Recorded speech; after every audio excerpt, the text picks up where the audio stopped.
Oi, gente, tudo bem? Me chamo João Pedro. Sou residente de Biologia pelo Instituto Federal do Piauí. Sou residente de Biologia na Escola Benjamin Batista. Minha preceptora é a professora Mônica. Hoje, na aula de hoje, a gente vai falar um pouco sobre taxonomia e sistemática. Como toda aula da gente, a gente vai iniciar conceituando o que seria taxonomia. Taxonomia é o ramo da biologia responsável pela identificação, denominação e classificação das espécies existentes no mundo, de todos os seres vivos. O precursor disso tudo foi o Linneu, ou Carvão Linnaeus. A gente vai chamar ele só de Linneu porque é assim que consta nos livros. Ele foi o início de tudo. Basicamente, o sistema que a gente usa hoje para nomear as espécies foi ele que instituiu. A gente chama esse sistema de sistema binomial, ou seja, com dois termos.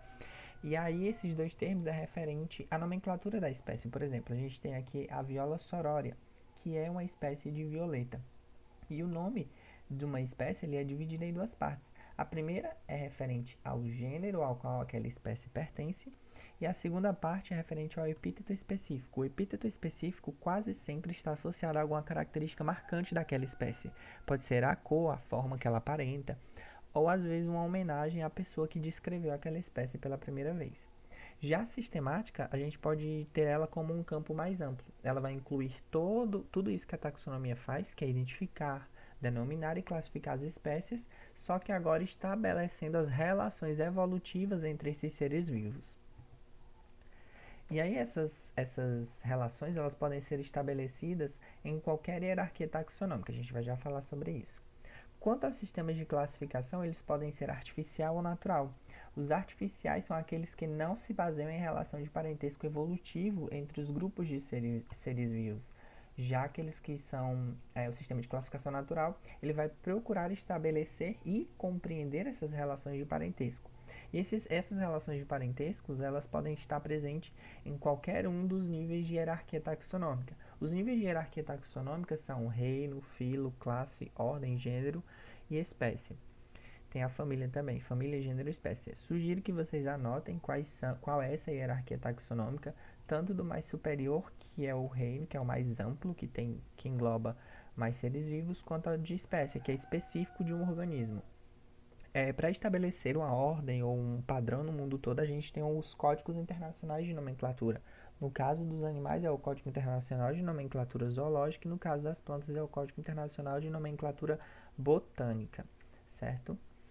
Ah, como exemplo aqui, a gente tem o pequi, o nome popular o pequi. O pequi ele pertence ao reino planta, ele é do filo Anthophyta, ou vulgarmente, como a gente chama, Angiosperma. A classe é Magnoliopsida, ele pertence à ordem Malpighiales, à família Cariocaraceae, o gênero é o Cariocar e a espécie é Cariocar brasiliense. Vocês viram que aqui a primeira parte do nome da espécie é referente ao gênero ao qual ela pertence, que é o Cariocar, e a segunda parte é o epíteto específico, que é, no caso aqui é brasiliense. A gente pode inferir então que se refere a Brasil. Logo, não seria prepotente da nossa parte presumir que essa espécie é uma espécie nativa, de planta nativa. Há um exemplo aqui do reino animal. A gente tem o cachorro. O cachorro ele pertence ao reino Animalia. Ele pertence ao filo Chordata, que coincidentemente é o mesmo filo ao qual a gente pertence. A classe Mammalia, que também é a mesma da gente. A ordem Carnívora e a família Canidae. O gênero é o Canis e a espécie é Canis lupus. Como a gente já viu, a primeira parte do nome é referente ao gênero, a segunda parte ao epíteto específico.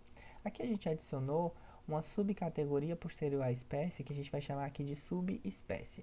E a subespécie do nosso cão doméstico é o Canis lupus familiaris.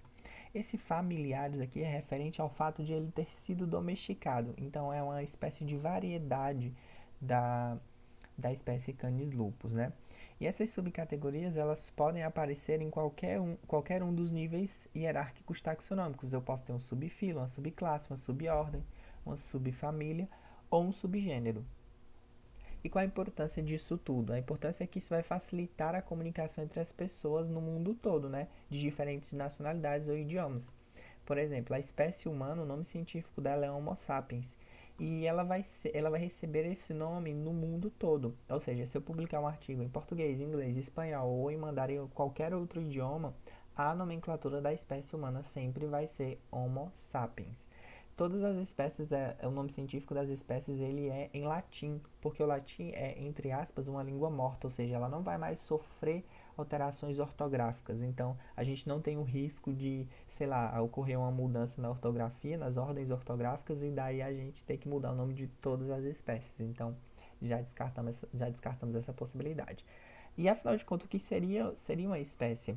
O conceito de espécie ele é meio problemático dentro da biologia, mas para fins de vestibulares a gente vai adotar o conceito biológico, que é um grupo de populações naturais real ou potencialmente intercruzantes que são reprodutivamente isolados um dos outros e de outros grupos de organismos. E a gente pode supor, por exemplo, que e se membros de espécies diferentes cruzarem entre si, o que aconteceria?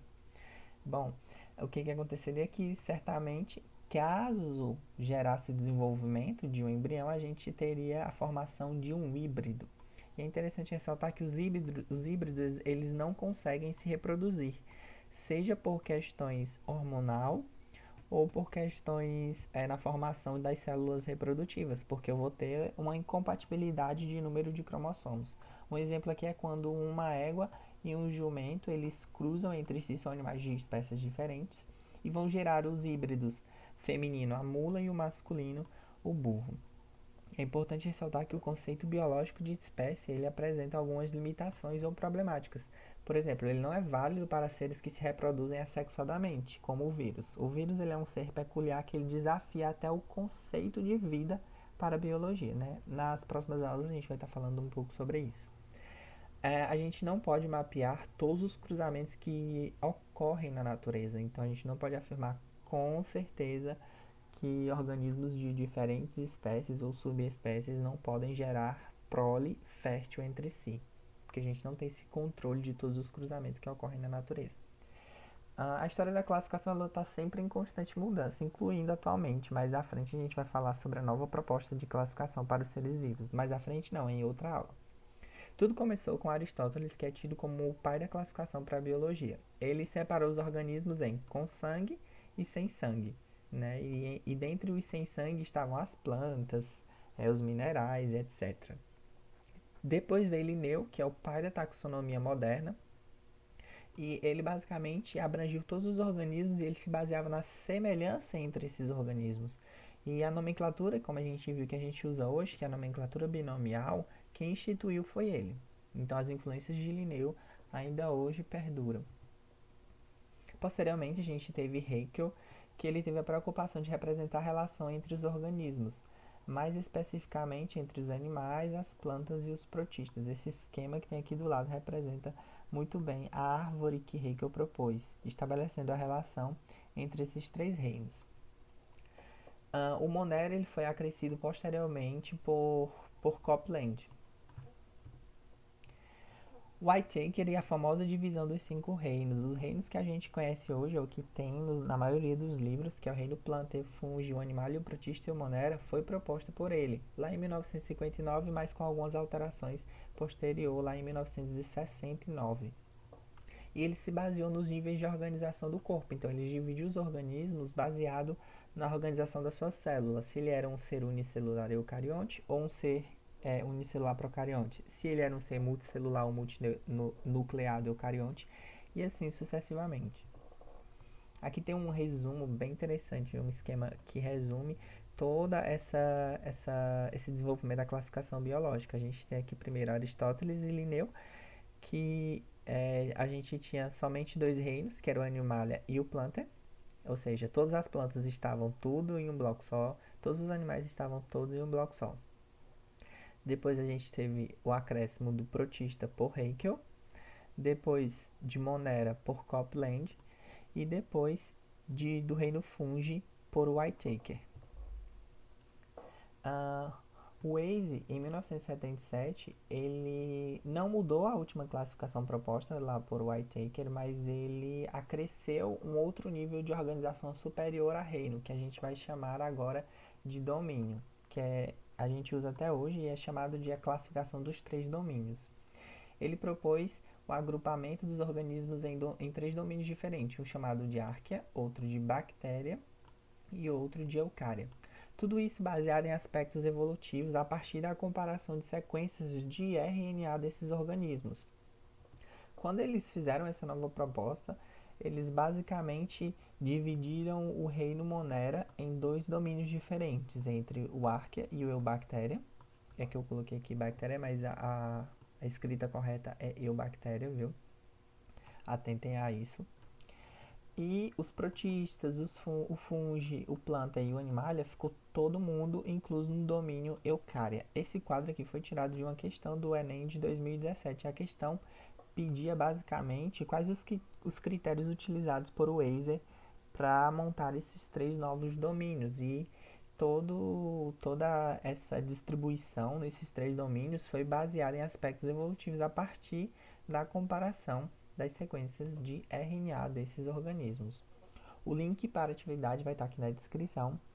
Não se esqueçam de preencher o nome de vocês completo, de colocar a turma de vocês, por exemplo, terceiro ano A, terceiro ano B, para que a gente possa organizar tudo direitinho. Obrigado por terem assistido aqui. Fiquem em casa, se precisar sair, usem máscara, lavem as mãos sempre que possível e não se esqueçam de usar álcool em gel.